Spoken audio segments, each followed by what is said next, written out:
Et si pour guérir des crises et des bulles financières, il suffisait d'interdire quelque chose de simple, le droit de gagner sur d'autres quelqu'un qui est en train de tout perdre. Aujourd'hui, le système financier, il repose sur une anomalie que tout le monde accepte, le transfert total du risque sur tes épaules. Si ton business coule, la banque te demande quand même son argent. C'est injuste et surtout, c'est toxique pour l'économie. Dans cette vidéo, on va voir comment la finance islamique révolutionne notre modèle financier avec son quatrième pilier, le partage obligatoire des risques. Pourquoi est-ce que c'est essentiel et surtout, pourquoi est-ce que ce principe pourrait bien être une réponse aux excès du système financier classique. Dans quelques minutes, Inch'Allah, tu auras compris la différence fondamentale entre une dette qui t'écrase et un investissement qui te soutient. Concrètement, regarde comment ça marche aujourd'hui. Le risque, il est rarement équilibré. La banque, elle peut te donner un prêt, exiger un rendement fixe et peu importe si ton projet s'effondre, elle veut être payée. Le risque, il est totalement porté par toi, quel que soit ton projet. Et c'est même pire que ça quand tu sais que l'argent que la banque te prête, c'est même pas le sien. C'est littéralement de l'argent qu'elle crée sur ton compte, à partir de rien. Est-ce qu'on se rend sincèrement compte du pouvoir qu'ont les banques? Résultat, on crée des relations déséquilibrées, où il y en a un qui peut gagner, même quand l'autre perd. Quand on parle de partage du risque, il y en a beaucoup qui imaginent un concept moral et presque abstrait. Mais en réalité, c'est un mécanisme très concret qui structure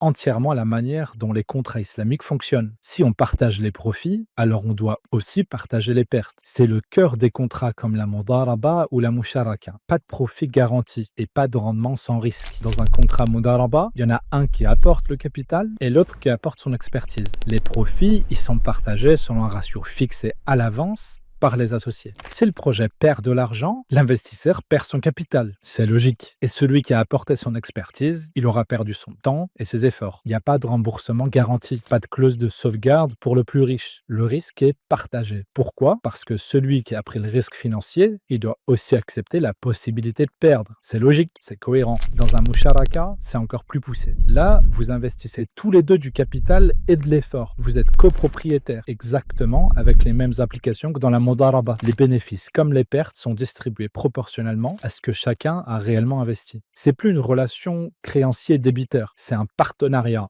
Un vrai. Il n'y a pas de je gagne même quand tu coules. Chaque partie met quelque chose sur la table. Du capital, de l'expertise, de l'effort et chacun assume sa part de résultat. Et ce mécanisme, il a deux effets puissants. Le premier, c'est qu'il force les acteurs à être prudents. Impossible de prêter à n'importe qui en espérant que les intérêts compensent le risque. Il faut comprendre le projet, s'y engager et le suivre. Le deuxième effet, c'est qu'il élimine les comportements opportunistes. On ne peut pas promettre un rendement garanti en finance islamique. Donc, pas de marketing trompeur et pas de promesses vides. On peut gagner que si le projet fonctionne réellement. Et c'est là que tout devient intéressant. Au lieu de créer une distance entre les parties, le partage obligatoire du risque crée un alignement total. Si le projet réussit, tout le monde est récompensé. Et s'il échoue, personne n'est sacrifié. On n'a pas de gagnant artificiel et pas de perdant forcé. Et c'est cette logique aussi simple que radicale qui distingue profondément la finance islamique de la logique de rendement garanti du système actuel. Parce qu'en réalité, le partage obligatoire du risque, c'est pas juste une autre manière d'écrire un contrat. C'est une rupture totale avec la logique du gagnant unique. C'est le moment où on comprend que la finance islamique, elle cherche pas à éliminer le risque. Elle cherche à le répartir équitablement. Et c'est ce détail, ce principe exigeant, qui change tout. Il empêche quelqu'un de gagner sur le dos d'un autre. Il empêche les profits artificiels. Et il empêche les bulles alimentées par des promesses irréalistes. C'est peut-être ce qu'on voit en ce moment même avec la bulle de l'IA. Il empêche les partenariats toxiques où il y en a un qui tire un profit de la vulnérabilité de l'autre. Le partage des risques, il transforme chaque acteur en partenaire réel, pas en un adversaire caché. Et il transforme une situation en responsabilité collective. Et c'est ce qui donne à la finance islamique sa force. Elle aligne les intentions, elle aligne les comportements et elle aligne les conséquences. À ce moment précis, on comprend la véritable portée du principe. Il ne crée pas juste de la justice, mais de la stabilité. Et ça, aucun rendement garanti pourra jamais l'offrir. Au final, le partage obligatoire du risque nous rappelle quelque chose de fondamental. La finance, c'est pas juste une question de chiffres, c'est une question de responsabilité. Et dans un monde où chacun cherche à sécuriser son profit au détriment de l'autre, la finance islamique apporte une réponse radicale. Si on veut profiter ensemble, on doit accepter de traverser l'incertitude ensemble. C'est pas juste une question de religion, c'est une question de logique économique et morale. Alors, la prochaine fois qu'on vous parle de rendement garanti, rappelez-vous, c'est pas de la sécurité. C'est l'illusion du risque qu'on délègue à quelqu'un d'autre. Le partage du risque, lui,